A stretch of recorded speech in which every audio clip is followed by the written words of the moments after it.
Hello guys, tara samahan niyo ako sa aking biyahe. Papunta tayo ngayon ng Quiapo Church dahil ngayon ay fiesta ng Nazareno Translation 2026. So nandito tayo sa EDSA at mag-interchange tayo ng LRT para tayo ay makarating sa United Nations. So nandito na nga tayo sa LRT, pababa na tayo upang makatawid tayo sa United Nations papuntang Grandstand. So ngayon nga naglalakad na tayo at ito naman ang National Library of the Philippines. Dahil nga tayo ay walking ngayon, marami tayong nakitang mga ahensya ng gobyerno. Ayan siya guys.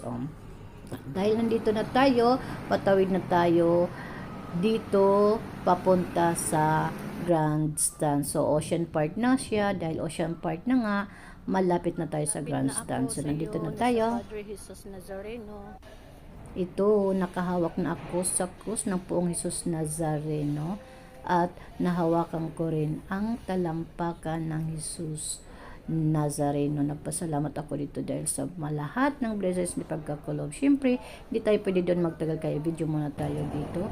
At nakarating na nga ako dito sa Quiapo Bridge. Hindi ko alam. Ayan, may nagtitinda, may kumakanta, may nagbibinta pa rin dito.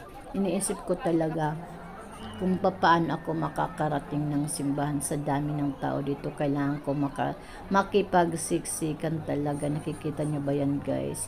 Wala pa dyan ang Poong Jesus Nazareno, nag-iikot pa siya. So kailangan ko munang magsimba. Yun naman ang importante kung bakit ako napunta dito sa Quiapo. At ito na nga guys, malapit na ako dito sa Quiapo. Finally makakapasok din ako. Ayan siya guys. Thank you Lord Jesus Christ. At dahil dito tapos na ang misa, palabas na tayo dito guys. Dahil nga tapos na ang misa, meron nagbigay ng merienda. Salamat sa blessings, Lord God. Viva Jesus Poong Nazareno!